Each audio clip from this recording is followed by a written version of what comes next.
Welcome back to another episode of the Six Figure Creative Podcast. I am your host, Brian Hood, and if this is your first time joining us on the show, first of all, welcome. Thank you for listening. This show is all about, running a more profitable creative business without selling your soul. I guess that's a good way of saying it. Without selling your soul, staying in integrity, keeping your morals high, your ethics high, and also your bank account high. There's a way to balance all three of those. So that's the gist of the show. And we talk to different people around the world who have specialized or done really well in something related to running a profitable creative business. And this is usually in the freelancing world. So if you're not a freelancer, that's okay. But most of this is catered towards freelancers. So today's episode, we'll get into in a second who we're interviewing today, what it's all about. But I've got to update you on what happened last week. If you listen to the show, my wife had a stomach virus. She was laid out for like 3 or 4 days. A lot of puking. It was not a good stomach virus. It was one that was like passed down from generation to generation, from like the tour life people down to people in like circles that we know, to other people, then to my wife, and then to me eventually. If you weren't listening to last week, I have a 25 plus year, maybe almost a 30-year streak of not puking, which is like really weird, freakish thing that I'm weirdly proud of. And I was being tested heavily. So good news on that front. I did get the virus, whatever I got from my wife over the weekend.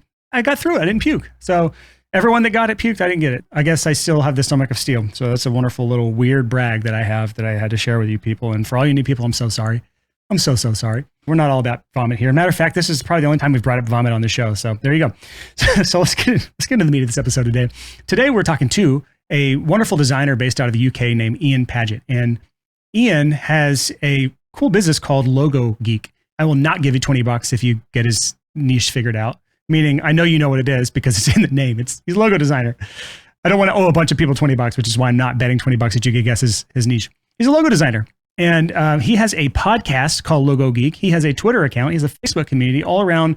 Other logo geeks in the world can kind of follow along with what he's doing. And the reason I wanted to bring him on the show is because he has so much to share with us. He is a self-admitted geek. He calls himself a logo geek. He's not a natural, like, born speaker. He's not someone who is like a loud and proud, gregarious American personality, unlike some people. And yet he still has a podcast. And he did it despite being so utterly terrified of public speaking that he couldn't even give a toast at a party for friends and close relatives without his hands shaking uncontrollably where champagne would spill everywhere. Like, that's how bad it was. So he went out of his comfort zone, launched a podcast. It was just an awful experience for him, according to this interview that you're about to hear. And yet it's still very successful. It's actually one of the more popular podcasts out there when it comes to the design world. So the podcast has been huge for his growth as not only a freelancer, but just overall his creative business. And I think it's a really interesting story because of a few things. One is he does a really good job of taking something called imperfect action. He does not wait for all the green lights in his life before he does something. He does not wait to become the perfect person so that he can finally do the thing that he wants to do. He takes this really good approach, I think a healthy approach towards these areas he may not be a natural in, areas he's scared of, areas that as creatives we might usually shy away from, to get outside of his comfort zone. And he gets disproportionate results because of that, especially compared to other creatives who constantly hide from the things that we're scared of. So a few things that we talk about, obviously launching the podcast, the struggles around that. He even admits to himself that it's not even the best podcast for his business because his podcast actually targets other designers, whereas his design clients are business owners, which is interesting to see, but it still works for getting him clients. But he's got so much going on in his business and in all these things that he does, all the little pieces of the world that he has his hands in, all go back and feed his main business. And I think he does a great job of growing the brand that is Logo Geek. And it's all this holistic thing that all works together between his Twitter account with 90,000 followers, his podcast that's doing very good, his Facebook group with thousands of followers in it. And it all started from a guy who's, again, not a naturally outgoing person. Here's the other part about Ian that I think is worth listening to this episode for if you're kind of on the fence is he was at this point where his business was actually, he was making good money at an agency working, I guess you'd call it a day job. And his side gig was Logo Geek. It was freelancing, but he had this pivotal moment in his life where things got too busy with the freelancing. So he actually gave it up for a while. And this really big event in his life, very sad event. We're not going to talk about it here, but we talk about it in an interview where he basically was forced to face himself and say, am I really doing what I want to do? Am I really doing it for me? And I think the answer for him was no. So he actually left the agency after working there for over a decade and went all in with the freelancing thing. And that's when it started to blow up. And now he's full-time. He's doing really good with it. And I just think anyone listening right now, if you're creative right now and you're on that decision point where you could go one way and it's the way that everyone expects you to go, it's the way your parents and friends and family expect you to go, it's the way your society tells you to go, or you could go this uncertain path you don't know what the next step is, the path that you know is going to stretch you and make you get outside of your comfort zone. If that is you right now and you're on this like pivotal point, this is absolutely an episode for you, because I think it's going to give you a really good perspective of someone that faced that decision for a very long time and took probably longer than he should to make that decision. Someone that would have probably naturally taken the easy way, the day job, the agency life where he's getting the steady paycheck. He might have kept doing that if it weren't for this catalyst in his life that forced him to really make this decision. So I think many creatives are at that point right now where you're not forced to make this decision. So you just take the easy way every time. And hopefully this will start to make you consider at least the other path right now, if you're on the fence right now. So either way, whether or not you're already a full-time freelancer or you're questioning whether you should do it full-time or do it at all, this episode's got a little something for everybody. So without further delay, here is my conversation with Ian Paget of Logo Geek. Ian, thank you so much for coming on the podcast, man. Hey, Brian, and hey, everyone listening. I'm really happy to be here. I'm excited for this. I'm excited for this conversation too, because I don't think we've actually interviewed a podcaster on here about how a podcast has affected their business. We've had plenty of podcasters on the show before, but never to come on to talk about one of the things I want to talk through today with you is like how the podcast has affected you as a freelancer, because Logo Geek is kind of a hybrid business. You've got, from what I can understand, you've got some things with podcast sponsors, with affiliates, things like that. But at its core, you're a logo designer, and that's why you're called Logo Geek. And you own all those wonderful domains, logogeek.com, logogeek.co.uk, logogeek.uk. Like, you got them all. You've done your research. Yes. And I wanted to bring you on to talk about this today, because one of the things I try to get our audience to do that they're very hesitant to do is create valuable content that attracts their ideal clients to them. And I think you've done that really well through Logo Geek and your podcast and the things you're doing there. And I want to get into that, but I don't want to start there because there's some stuff we need to get into before we actually get to the podcast, because podcast is kind of end game. From what I've seen on the outside looking in, it seems like a huge piece of the puzzle of you finally moving to full-time logo design as of this year. So I want to get started a little earlier. Just like so many other freelancers in the design space specifically, people start learning on the job. And that was what you did early on. You were doing design for like print design. And that was like your first like on the job training, getting paid. It was like minimum wage, not earning that much, but learning the ins and outs of graphic design. And then you finally moved out of that after like 5 years into a web design agency. And that was kind of, to me, where you were really starting to learn the art of graphic design. And I want to just talk about the transition there, because that was you were there for like a decade and you were getting paid to learn the skill of design. And I think so many freelancers, they skip that step, especially in my space in the audio world, where like there's not a whole lot of opportunities to learn on the job, to learn in the studio under another producer or in the studio under another mixing engineer, mastering engineer. A lot of times we're self-taught in this world, but in the design space specifically, and in video and in photography, there tends to be a lot more opportunities to learn on the job. So I'd love for you to just talk through like how important that part of the journey was for you, because we had Michael Janda on the show actually on episode 207. So it was just a few weeks ago, or about a month ago now that this episode's out. And he talked about like his job experience was absolutely crucial to his transition to freelance, because he came out of the gate swinging. He earned like 6 figures his first year as a freelancer, but it's because he was already at such a high level with like a decade plus of experience. So I'd love for you to just talk through the importance of how much that job was a big part of you learning the skills that are now what you're able to do full time as Logo Geek. I can 100% say that I would not be where I am now if I hadn't worked for 2 companies. So it's only 2 companies, but it was over a space of like 15 years. So I was quite lucky in that I was given this opportunity where I could learn on the job. But I've always tried to work things out and figure things out. And if I hadn't had that experience of kind of figuring stuff out on the job and going home and figuring out stuff at home, there's no way that I would be where I am. And in terms of like my career goals, I never wanted to be freelance. That was never one of my goals. It kind of became a byproduct of, I always had projects at home. So early on in my career, it was like, I really wanted to work on an illustrated book, and I was trying to figure out how to do like this hybrid of painting and photos. And that's how I kind of started figuring out Photoshop. But it was, doing CD covers and movie posters and some game artwork and stuff like that. On the side of my job, I was learning stuff, and it was through trying to get better at logo design in my free time so that I could do it in my day job, that I ended up accidentally creating this thing that became my full-time job. So just to kind of bring this around back to this, your niche is logo design. So that's very much a specific niche. And you mentioned that you fell into that. Like, how did you find the passion for logo design? Because as someone who has a background in print design and web design, you worked at the agency for a decade. You eventually became director at the company, or one of the directors of the company. So you had a lot of experience in all these different areas of graphic design. Like, what made you narrow down to just logo design? Because this is like the number one issue our community has, which is niching down to something specific. They want to do all the things because they have passions in all the areas and they love all the things, and they can't imagine only doing one. Logos, that would make so boring for me if I only did logos. Like, what was the thing that said, hey, this is what I want to do? This is the actual thing that is for me. There's not really a simple answer to this, but I'll try and explain. In my first job, one thing I really loved was technical illustration. So I had this illustration background. I always kind of like figuring stuff out. And in my free time, at the time of starting Logo Geek, I just finished working on a computer game. This was something I was doing for fun with a few friends, was creating this like iPhone game. And it was after finishing that I felt a little bit burnt out from doing side projects, because that was a really big project that we all spent years on it. Is that one I might have heard of? It was called uhhhh. It doesn't exist now, but you can find some of the artwork for it somewhere on my website.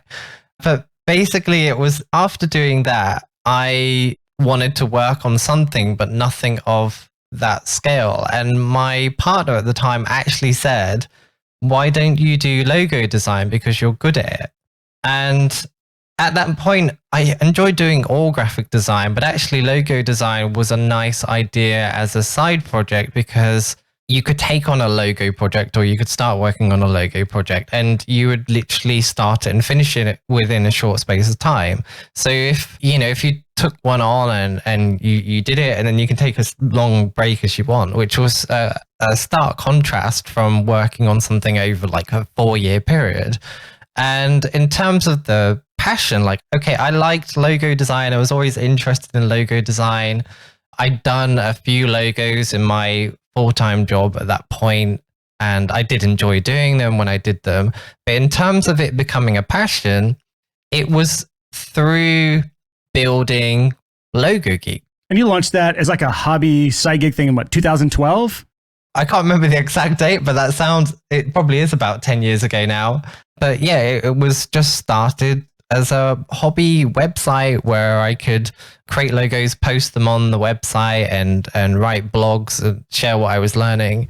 And it was really the result of creating a Twitter account where I set myself the goal of posting something every day. And obviously every day when you're finding content, reading content, the more you kind of read into a topic and the deeper that you go into a topic, you realize how much there is to learn. And it's like, okay, I want to learn more about this. So I kept buying books. I kept buying as many books as I can on the topic and speaking to people about it. And even after doing this for years, speaking to some of the best logo designers in the world, I'm still learning stuff.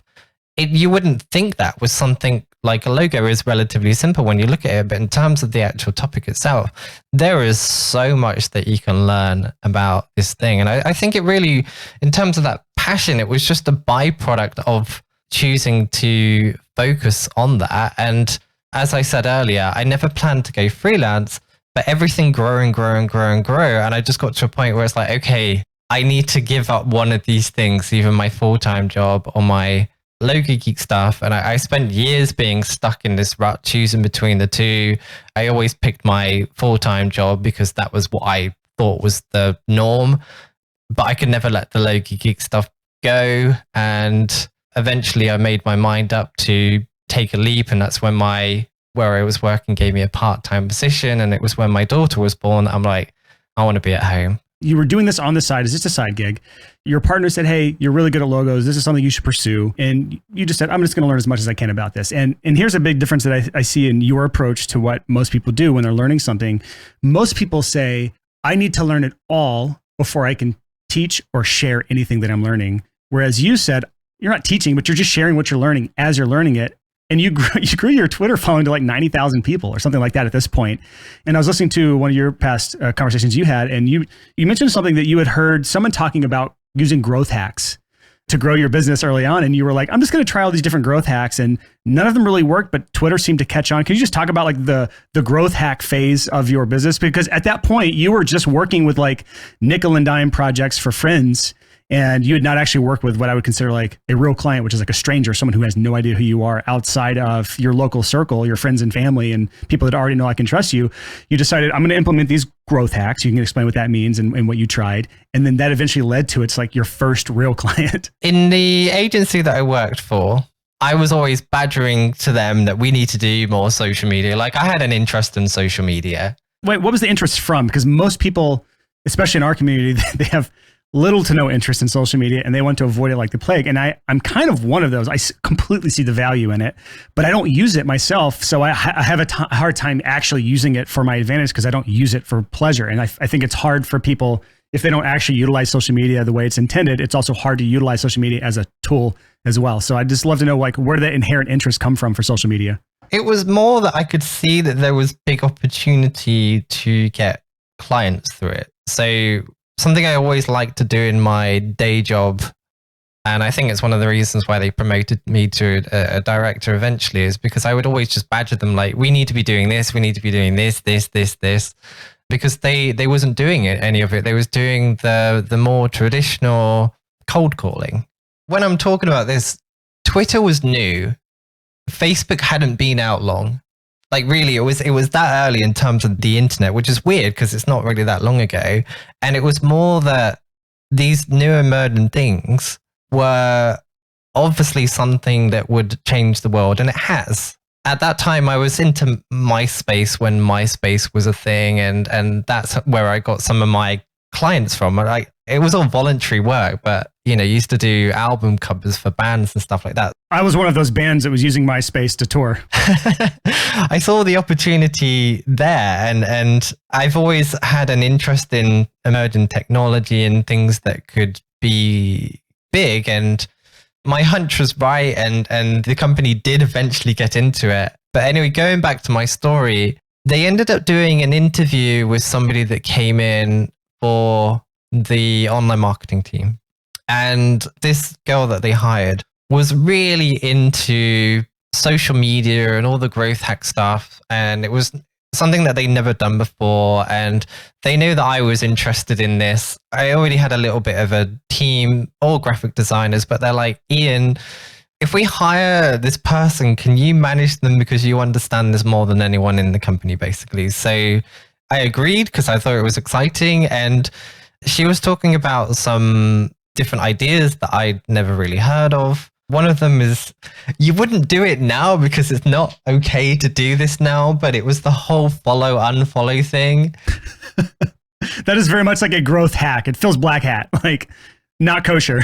It would be deemed black hat now, definitely. But at that time, the tools allowed it. I think it's this one thing that's clever. It's not just randomly following anyone. It was finding accounts similar to yours, go on their profile and basically follow the people that followed them. And at that time, it doesn't work this way now. So you can't do this now. And you'll probably get your account blocked if you actually tried it. But then when you check someone's followers, it listed it in the order that they followed them. So the ones at the top were the most recent followers. So basically, her approach was find all the accounts that have the same audience that you want, go on there, follow all of the ones that have followed that day, and then a few days later use this application which basically allowed you to unfollow the accounts that didn't follow you back. So it's just this constant daily activity. Shame, Ian, shame. I tried it. And like, I was doing all the good stuff with it, the posting and having a good profile and engage with people, talking, starting conversations. I was doing all that stuff as well, but it worked. And here's one thing to point out is the reason you wouldn't do this now, for other than like maybe the moral reasons, but also this was back before there were algorithmic feeds. So like there was no real way to get discovered by your content. But now with Instagram Reels, with TikTok, your content speaks for itself on on how viral it goes. Like if you post something that's quality content that appeals to the right person, it's going to start getting shared and get views. And I've seen this play out again and again and again, from our own TikTok account to my wife's TikTok account, which is many multiples of the size of our own. Like this works as a completely different discovery mechanism. But the point is the same, that you thought about this from a strategic perspective of, I am going to do something to grow my account and grow my reach and grow my following systematically. I did it daily. I made it a thing because I was thinking, this seems really hacky. This is not going to be okay to do for long. You know, someone's going to realize that people are doing this and block the accounts are doing it or whatever. So what I decided to do is every day, and in the week I would be waking up at like 6:30 because I went to work. The first thing I did every morning, and I made this just a routine, was do the whole following, do the posting, comment on anyone that had commented, and just 15 minutes each morning. And then I'd go about my usual morning routine. Doing that for how many years did I do it? It was a while that I was doing this. It was great. You saw the numbers climbing. It was about 50 a day. And because it was such a high number, I was thinking, if I miss a day, I miss out on a lot. And I did this for a long period of time. Like I said, you can't do this now. There's a couple things to pull away from this, though. Even though you wouldn't do this specific tactic, there's still a strategy behind it. You made it part of your routine. You had a set amount of time. You did it every single day. You understood the opportunity cost of not doing it, because you not doing it directly affected your growth on Twitter, which directly affected your logo side hustle, which at the time was a side hustle. It eventually became like overwhelming to where you had to actually cut down on your day job. We'll move to that part. But the difference is, like, you were paying what I call your client acquisition tax. Like most people, they don't have word of mouth bringing in enough clients yet. And so they think that as long as they just keep doing nothing, eventually they'll get enough clients to word of mouth takes over. And it doesn't really work that way. Like Ian was paying his client acquisition tax. He was spending a percentage of his time on client acquisition, which at this time was kind of a hacky way of doing it, growth hacks, right? And then eventually it got to the point where now you have a lot of word of mouth, and you actually use the podcast, which is a much more kosher way of growing your business. And we'll definitely want to get to that. I do want to say that these things, it was normal to do that then. It was hacky, but at the end of the day, I was following people that had an interest in the stuff that would like my account. So it was just more like a quicker way of accessing those people. And the tools allowed that to be done. And this, like, if you're into marketing and you're following like trends for how to do stuff, this was one of the things that people was doing back then. It's just now it's deemed as like black hat and all this sort of stuff, because the platforms are like, they got algorithms and stuff to pick up on this. But back then it was all new and people were trying stuff and it worked. Well, here's the thing is, like, there's plenty of people talking about what works today. So it's about finding a strategy that works today. But at the end of the day, you were doing something. Most people, and I'm talking to you, the listener right now, listening, you're probably doing nothing to get new clients right now. You're probably just waiting around for them to find you. While Ian's over here, he's got a podcast. He's done some sketchy stuff in his background. He's got this black hat history. We don't talk about that anymore.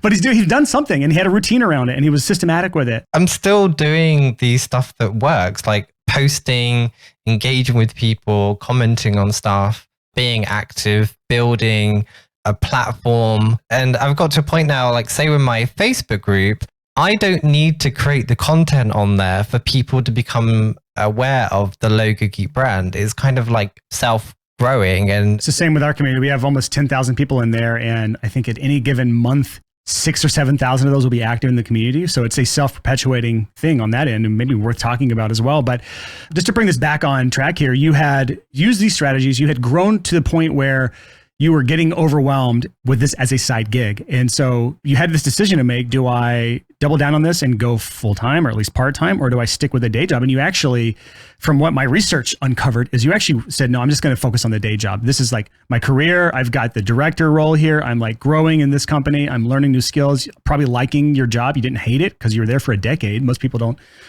not everyone, but most people don't stick with a job that they hate for a decade. So you liked what you were doing, but then you had kind of a big life event that made you think like, okay, I can't miss out on these opportunities anymore. It was like a serious thing that happened with you that was what led you to deciding to go part-time with the day job and focus on Logo Geek. So yeah, I'll be honest about it. So my mom passed away, and it got me thinking about things I could regret. whenever anything like that happens, it does get you thinking about life in a different way. It's a sad thing, but actually what it got me thinking in my head was actually a very healthy thing. Like I've always been a relatively shy person and would probably say no to things that would actually be very good for me. But when you start to think about, okay, I'm going to grow old and I'm not going to be around forever, you don't want to regret stuff. And there was a lot of things like traveling and just having the courage to do certain things. One of them was the podcast as well. I've always known deep down that what I was doing with Local Geek could be really successful. I think even now it can be substantially bigger than it is if I put in even more time and energy.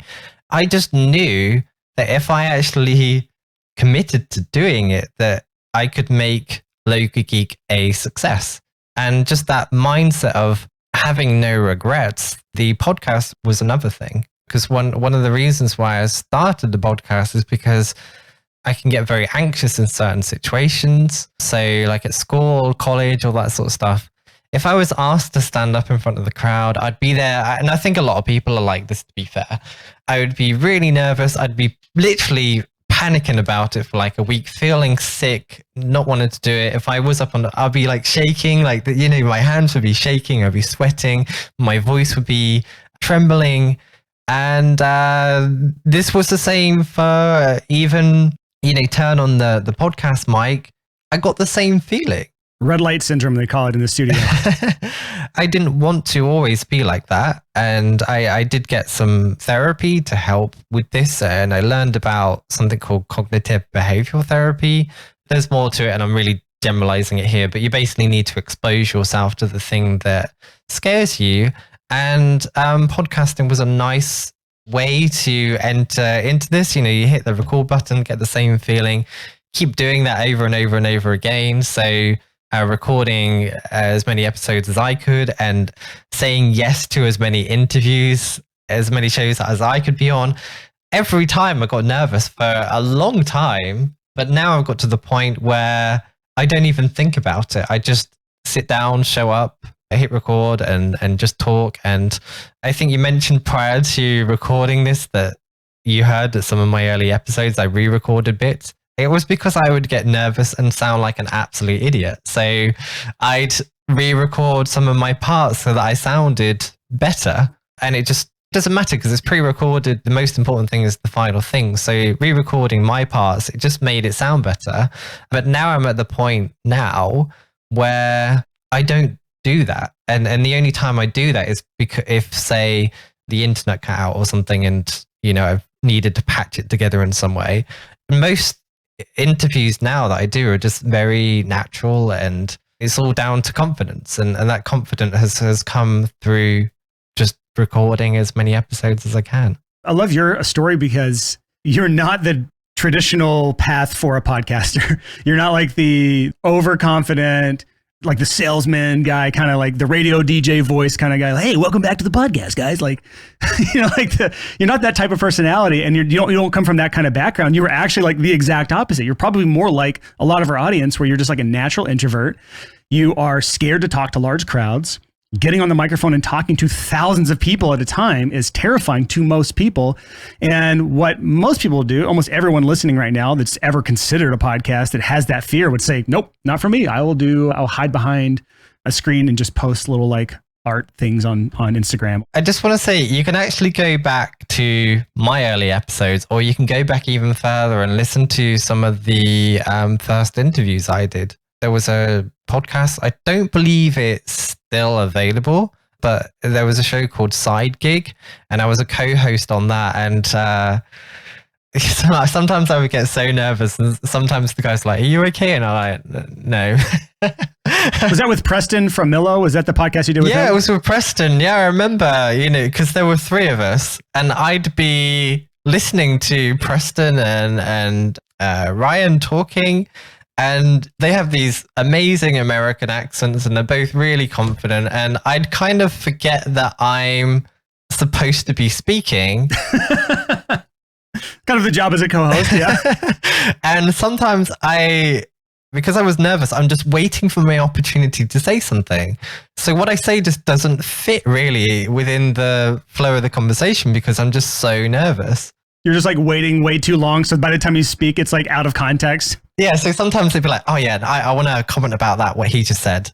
Like now I'll just butt in because, I'm comfortable enough to do that. But back then it's like, I'll wait until my time. Right now I can talk about this. But they finished talking about that like 10 minutes ago. Yeah. You get the drift. It's just awful. I think you might have mentioned this a little bit, but I want people to fully grasp how bad you were at public speaking, where you said you would physically shake, like your hands would physically shake, where like if you were doing a toast or something, the alcohol would just come out of the glass. It's two different things, but with the public speaking, if I know that there was a talk coming up, and I would still do this now, to be fair, if it was like an actual live event, I would know it's coming up and I'd be worrying about it every day and I would have sleepless nights. I'd keep swallowing to the point I feel sick. And then when it comes, you built it up so much in your head that your heart just starts thumping and it just starts trembling. It's like the fight or flight response. Your adrenaline is just spiking. And you feel sick and you just can't function. Like your whole body is going into some shutdown mode and you can talk, but not properly, not confidently. It's more like, it's horrible to have that intense of a fear with this type of thing. And you mentioned something then about, holding certain things. What a related issue I had in my first job, something they would do was do like a toast. They'd have special events through the year. So it's like somebody's getting married. Let's all go downstairs. Let's celebrate. And they'd give us all champagne. And like literally just holding it, my hand would just start trembling. And I thought, maybe there's something wrong with like my muscles or something. I don't know. I'd made up all these reasons for what was causing it, but it was just anxiety. And I found out very quickly how to cure that. I eventually got help for this. I eventually spoke to a therapist about this based on like a 30-minute conversation. This is just somebody talking to me, explaining how the brain works and how everything functions. They gave me a solution for it, and it was just to pay attention to something else. Like focus on something else, like some attribute of another person, like their big nose or someone else's necklace. Or yeah, so maybe someone's necklace or something in the room. And that cured it pretty much. Not immediately, it took a little bit, but I noticed, straight away it eased it off. And this is normal. This is built into our brains because it's come through evolution. So if you can imagine, as cavemen, lion comes in, that lion is a danger to your life. So if, like, say it was to attack you or scare you, you need to have this built-in response into your body that this is not safe. Your body needs to react to it. It needs to pump in the adrenaline so that you can run. It's, the fight, flight thing, whatever that saying is. We all have this built into us. This is a normal thing. So everybody at some point in their life has some kind of phobia. Anyone that doesn't is lying because it's built into our bodies. It just happens that it's irrelevant now. We don't need it, but it can surface itself in weird ways. Like, so for some people, including me, like the telephone rings. I don't have this issue now, but there was a point, telephone rang. I get this like feel scared. I've heard of this. I've heard of like people getting like anxiety if the phone rings or like having to talk to anyone on the phone. Like, yeah, I was like that too. I'm one of those weird Redditors where I'm on Reddit all the time. Like that's my vice throughout the day to just like turn my brain off for a second. And the overarching attitude of Reddit is antisocial, and they talk about their fears like this. So I see this all the time on Reddit. It's fascinating to me because it's not something I experience, but I have this in other areas. And here's the thing I want to bring this back to is you went out and got therapy for this. You didn't just accept this about yourself. This isn't just who I am. This is how I am. This is how I'm built. I think what's important to understand is that each time you have a fear or something and you have mechanisms to avoid that, what you're actually doing is making the situation worse.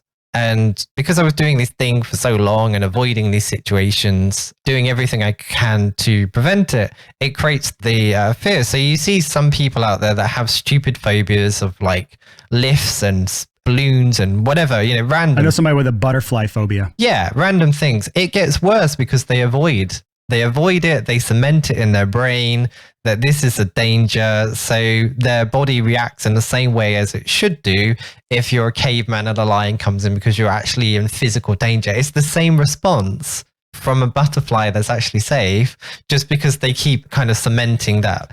But how you get around it is using cognitive behavioral therapy, where you gradually expose yourself to that thing and slowly train your brain that it's safe. So maybe start with a photo and just staring at a photo of it or something, where you're like, this photo, it triggers me, but... Yeah, maybe like if a picture triggers them, then that could be a way to gradually build into it. You wouldn't just immediately go into a big butterfly sanctuary with like thousands of butterflies, I imagine. Like for me, with my public speaking, walking into a huge crowd would just be, that's just going to build up the fear. You can gradually expose yourself to these things and work through it. But most people don't do that. They are scared of that thing and they want to avoid that thing, and they just make the situation worse.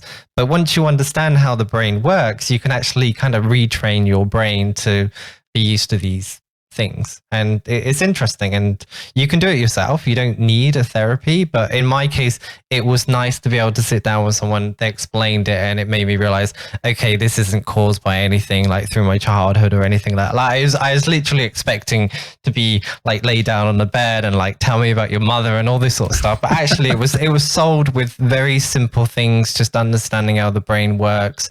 It literally was someone talking to me for like 30 minutes that's solved the problem. Some other things like stuttering and fear of public speaking, they are more complicated things, but they taught me what I would need to do to overcome those things. So for me, podcasting, hitting the record button, just recording my own voice and doing more of the podcast and stuff like that, it takes a lot of time and you really need to want the outcome. But gradually exposing yourself to these things and knowing that it will get better, it's worth doing. So if you have a fear of anything, do it. So you've got past this fear a little bit. Like, I want to say suck out therapy, seeked out therapy. You what's the past tense for seek?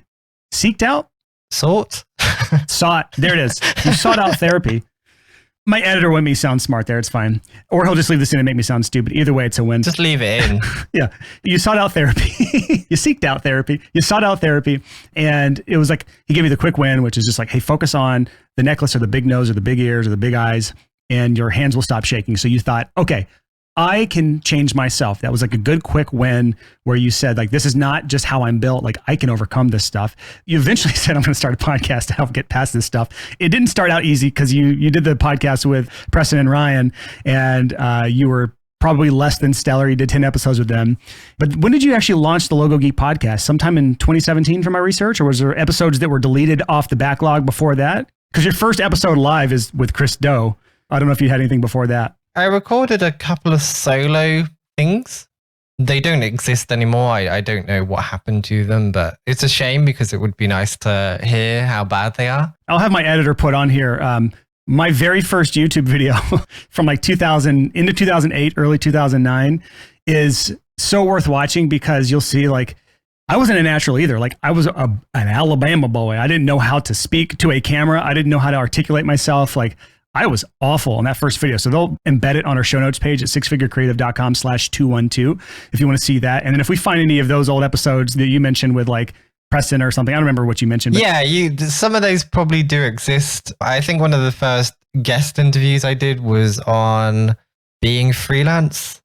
So I didn't have any microphone or anything. So the audio quality is awful. And yeah. Even from your early on your podcast to now, like the way you present yourself has changed. Oh, it's totally different. I don't even recognize myself. But let's talk about your podcast, Logo Geek, and how it's affected your business, because that's really like the key of this, of wanting to chat about today, even though we've taken a good, long, winding road to get here. So you've got this podcast, and I'd love to kind of talk about how it's affected you now, because we can talk about getting it started and managing it, maintaining it, because like most people fall off like 5 to 10 episodes in for a podcast and they don't ever get past that point. But here you are, 130 something episodes into your own podcast. You're on the 212th episode of my podcast, so I know about the same thing about like what it takes to maintain a podcast long term. How is the podcast affecting your business now? Like, is it a key part of getting clients for you? Is it a key part of just building the relationships that lead to clients? Like, how is it actually woven into the business for Logo Geek? I mean, it's probably not in the way that you think it would be successful. Because in theory, I could create content that targets my target audience and all that sort of stuff. But I don't actually do that. With the podcast, I create content for other logo designers. But how this benefits me, I mean, first of all, the personal aspect where it helps build my confidence, my ability to communicate, it assists with my learning. I can speak to people I'm a fan of. There's lots of personal benefits, but the other byproduct is I'm creating frequent content. So every time I do an interview, I get the interview transcribed. I put links into it. So it's building up content on my website, which is helping towards SEO.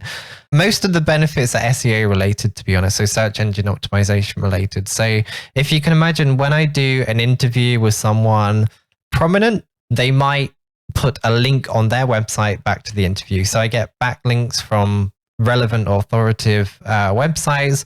I create keyword rich content for my website. It builds a reputation. So I spoke to a client earlier that actually said that he listened to my podcast and can tell that I'm really into logo design and that I know what I'm talking about. But yeah, I mean, that's just a few of the benefits really. And I can talk about some of those things in more detail. But yeah, where it has a real advantage is the SEO. Oh, and the other thing I forgot is I'm able to get sponsors. So basically, probably a quarter of my income comes from sponsorship or affiliate-based marketing as a result of promoting the podcast. Got it. You're not necessarily doing what I would consider like traditional content marketing, where you're creating content that attracts your ideal clients, although... I know that I should do that, but this works too. Yeah, I was going to say, it seems to be working for you. You do have clients that listen to the podcast. And even if they aren't listeners of the podcast, I think there's a secondary benefit of them seeing that you are actively putting out content. So you're still putting out relevant content that's valuable. And actually, James Martin talked about this on episode 204, where he's not really targeting businesses for his content on his mailing list and his Instagram account. He's targeting other designers, but what he does is share his process, share what he's learning. And when people go to analyze and see if James is the right designer for him, they see all the stuff that he's created and say, oh yeah, I love his work. He's serious about it. He's sharing with stuff with others. And so that helps the credibility indicators of like, this guy's serious about it. He's got a following he's built up. And it's the same with you, the podcast. Like you've become an authority in the logo space. I think if I was going to start everything now, I would do everything completely different, because everything's kind of happened by accident. And I wouldn't think creating content for other graphic designers would actually end up me attracting clients. Because in reality, if you can imagine, if I did have clients listen to my podcast, they could go with anyone that I'm interviewing. I probably giving work away in some cases, because it's helping clients do their research. So I think if I was going to start everything again, logo design, niching down was kind of an accident. Doing the podcast was kind of an accident. Everything's kind of been accidental, but it's working. But I think if I was going to be more focused, I would probably only put science, medicine, technology-based logos in my portfolio. And then I would probably create a podcast where I spoke to people in the science, medicine, and technology sector and use the podcast as a way of networking. Because one of the great things with podcasting is you can basically speak to anyone that you want for a long period of time. And using the podcast in an entirely selfish way, I can reach out to people like David Airy or Aaron Draplin or Tom Geismar or whoever. And if they say yes, I get to spend an hour with that person and ask them whatever I want to. I mean, yes, I do try to focus on the audience, but if I want to be entirely selfish, I can be. Like, I can ask them whatever I want. I call these sales funnels podcasts because I know a number of people that do this and they do it very successfully, where the guest is who you're going after, not the audience. And this is what I'm doing with you, Ian. I'm going to sell you something at the end of this. No, where like you don't necessarily care as much about the audience you're building, but you definitely care about the hour you get to spend with someone you otherwise wouldn't be able to get their time. And a good example of this is like your very first episode of, or at least it's live right now, of the Logo Geek podcast is Chris Do. And he is a really well-known designer and he's got a lot of demand for his time. And if you were to just reach out to Chris and say, hey, can I pick your brain for an hour? He would say, Absolutely not, if you get any response at all. But because you were saying, hey, would you be willing to come on my podcast to be interviewed?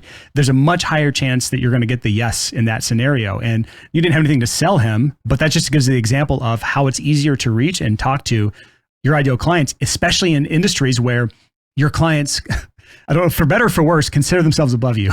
Oh yeah. I think everyone's like that. I mean, anyone that's busy is unlikely just to sit down with someone that they never met in their life for an hour.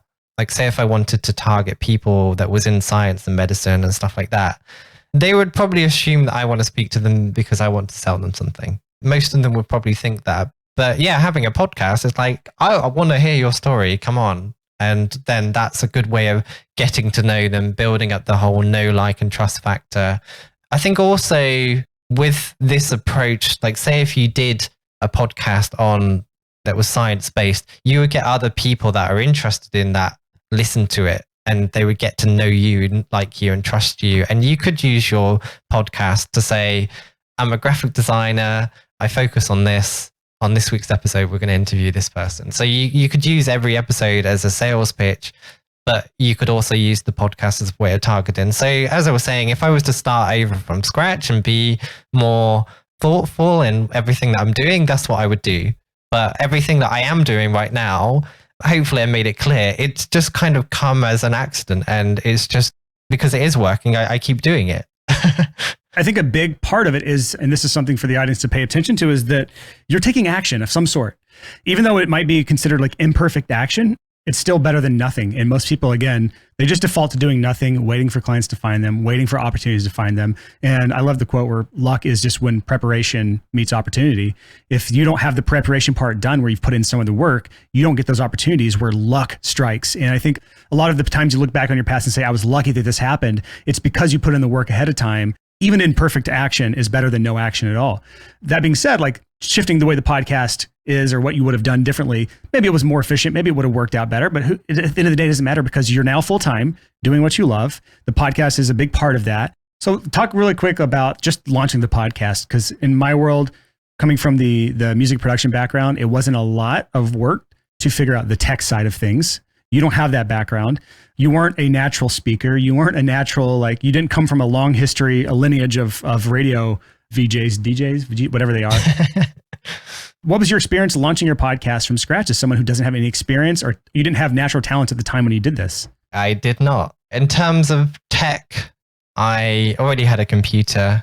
I bought a Blue Yeti microphone where it's just USB, you plug it into a computer and it does what you want it to. And I figured stuff out, and the first interview I did went completely horribly wrong. And that's where most people would say, this is not for me. I give up. This was a horrible experience and I feel bad and I'm never doing it again. Like, but you kept going. So what was the experience from there? I'll talk through what happened with that first interview. So I don't know how I managed to get him to agree to it, but the first person I actually interviewed was Aaron Draplin, who is basically a megastar in the graphic design industry. And I found out about this software. I think that's when I found out about Zencastr. I wanted to try Zencastr and it didn't work. It didn't work on his end. He couldn't hear me. We ended up doing it across Skype, I think. Showing the age there a little bit. The Skype's kind of irrelevant now. Yeah, Skype's irrelevant now. And thankfully, he asked me, do you want me to record this my end? And I'm like, yeah, please, if you don't mind. And I'm glad he did that because nothing I recorded my end worked. So I had none of my audio, but I had all of his audio. So what I ended up doing was just cutting up the conversation, all of the good stuff, because even my first question was awful. I think my first question was, what's the weather like over there? It was like a really stupid question. Which is funny because you and I did talk about the weather because at the time of this recording, you have that heat wave over there. But it was off interview. Yeah. But I mean, I wasn't prepared. I didn't have questions written down or anything. I just thought I would be able to sit down and have a conversation with him. And I mean, thankfully, I had like 2 hours worth of audio. And what I did is I cut out all the good bits and then re-recorded everything of mine. Have you gone back to talk to him about this like since then? Oh, he has no idea I did that. Oh, I love this story because again, it's just the example of imperfect action. You were not prepared for this. You still did it anyways. As someone who is a struggling perfectionist, like I can't imagine ever doing this, but at the same time, I'm missing out on a ton of opportunity because I'm not willing to take the imperfect action. Everything has to be perfect when I do it. Oh yeah, I mean, I'm okay for things to not be perfect. I think one of the best interviews I did was with Christo, and it's because if you actually listen to it, I asked like 2 questions and Chris just talks, which is great. Classic Chris. Oh, I mean, I love Chris, and that all of that content was absolutely fantastic. It gave me a false hope of I'm good at this. So I think the third interview I did, I realized, okay, Aaron Draplin, I need to have questions written down. Christo gave me the false impression that I didn't need to write down many questions. So the third interview I did, I had questions, but not enough. So I remember getting through all the questions in like 15 minutes and having this like slight panic attack. I'm like, I don't know what to ask. But I mean, eventually something that I've always tried to do is each time I did an episode, I learned from it. So things like learning how to use the microphone. I learned how to reduce like the pops in the sound. The pop filters early on were an issue with you. I listened to some of the early episodes, the plosives. And learning how to use the microphone properly. And like, if you listen to it from the first episode, you notice each time I release one, it improves slightly in some way. And that was something that I kept trying to do. Like every time I released something new, I learned from it. And that was in my interview style, how I prepared for the interviews. So now I over prepare for every interview. I write down too many questions. I've got nearly 30 bullet points in my outline here. We won't get through all of them, but I'm never at a point where I don't know what to ask. It's good to be prepared because you're going to sit down for an hour. You need to be able to control a conversation and steer a conversation for a long time. And that's a skill in its own right. And just learning how to use the tech, learning how to use editing. So the only software that I knew at that time was GarageBand, and GarageBand is all right, but it's also not very good in comparison to Adobe Audition. When I moved over to Adobe Audition, immediately that was a big quality jump. And then obviously I gradually learned more about the hardware side of things. So now I've got like a Procaster, and I've got one of those Focusrite box things that the audio goes into. My audio audience is like, they're shaking their head. I know what this stuff is. Yeah. Yeah. I mean, it's just like a fairly basic setup in comparison to what you guys do. But that Blue Yeti, that used to pick up everything. So my little one, if she was crying, you heard it all. Every single little sound in the house, it would pick up that sound. And I just learned each time I released something, I got better. So the first episodes, which I thought were great, I actually thought they were great. How long did it take for you to get any sort of traction or notice of your podcast? Because the reason most podcasts don't make it to 10 episodes is because they don't get any downloads. And so there's no encouragement to keep going. I got a podcast sponsor even before I had a podcast. FreshBooks had reached out to me because of my social media following, and I think they wanted to tap into that. And also I'd done the episode with Preston and Ryan, who also had that relationship with FreshBooks. So I pitched them the idea, and they were happy to sponsor 10 episodes. And in terms of like the audience, I already had the social following. I already had a community. I already had people that wanted my content. So as soon as I released it, I had people listening to it. Same with our podcast. I think my mailing list at the time that I launched this podcast in 2018, the mailing list was probably 10 or 15,000 people at the time. And so it wasn't like I was launching it to 0 people. I had a following already. And it can be really difficult. I think that's the thing that kills podcasts early on is launching to crickets, because it's just like a freelance business. Like if you have no way to get people in the door in the very beginning, you're going to struggle. So you started building an audience through kind of black hat methods. It's all kind of full circle now. You use that audience to grow the podcast, which is now very white hat. So like it's legit, it's kosher. And you've used your consistency and your knack for routine and learning from imperfect action to then grow the podcast and keep it consistent for 100 plus episodes. And it's helped you on your freelance business through direct and indirect ways. If I'm looking at you from the like top down of like, what is Ian's superpower? It is the fact that you are willing to take action where you're uncomfortable. It's where you're willing to be consistent where others fail and give up after a short amount of time. It's your ability to learn from your mistakes. Even when you're not a natural at something, you'll keep going until you are a natural at something. And I think that's something that a lot of people in our audience can learn from. So is there anything else I missed about the podcast and how it plays into things and how it's helped the business that I should have chatted about before we wrap up the discussion here that you think is worth mentioning? We mentioned having access to certain people, but where I think it's been great is we mentioned Christo. So I use Christo as an example. So I slowly got to know Chris through social. He then came on my podcast and I ended up going on his podcast. And that's been the case for a few things, that the podcast opened doors like that. As a podcast host, you want good guests. And it's easier to find somebody that's already done other podcasts because you've got proof that they are good to interview. Like, not everybody is good to interview. Some people are really hard to interview. And by being a podcast host, it kind of opens up lots of doors. So being on other shows and they open up other doors and you really create this compound effect. I think that's probably the best way to call it, that you got a podcast, I can reach out to someone like Christo. Chris invites me on his show. That then opens up a door to a whole load of other people. And that action on its own is a relatively small thing. But if you keep doing that and keep adding on to that and keep stacking on these other names that open up other doors, it scales and scales and scales and scales. And it's crazy, really, that you can create content that attracts sponsors. So therefore, somebody is then paying you to make yourself bigger. And because you are bigger, they then have to pay you more money. And it's crazy that we live in this world where you can create a machine for yourself that just continually scales and grows. It's madness. I think this is the thing that the CEO, old CEO of Amazon, where he's talking about the flywheel effect, where it's like the self-perpetuating machine that just spins faster and faster and faster with every turn, because each thing is helping the next thing along, and that eventually creates a loop in and of itself. It's hard to explain. It took a while for me to grasp the whole flywheel effect in business. But with you've built an audience that actually now allows you so many other opportunities outside of freelancing, because you said like 25% of your income is just from sponsors.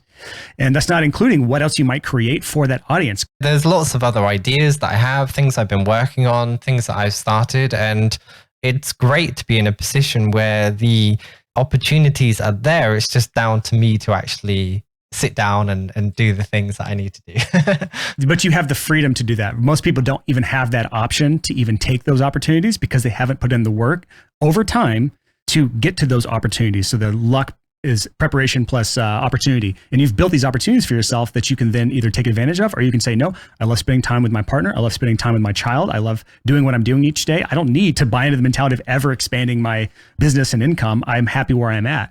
And some people never find that happiness of like satisfaction. And some people find it way too soon and they limit a lot of their opportunity.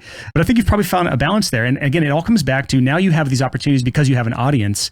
And it was even, again, the imperfect action. It was not even building the right audience. I'm using air quotes here if you're not watching on YouTube. It wasn't using the right audience for your freelance business, but it still helped the freelance business despite that. And so now you have these other great opportunities. So if you want our audience to go somewhere to connect with you or take an action of some sort, where would you like them to go, Ian? If you search for Logo Geek, I have a website with more info about me. I have a podcast, probably the best social platforms like Twitter, Facebook. I've got Instagram, but on everything, I'm very lucky that it's consistently Logo Geek. So if you search for Logo Geek, you can find me on pretty much anything. That's great. Well, thank you so much for coming on here, man. Hey, you're very welcome. Thanks for inviting me on. Hopefully it's been useful for people.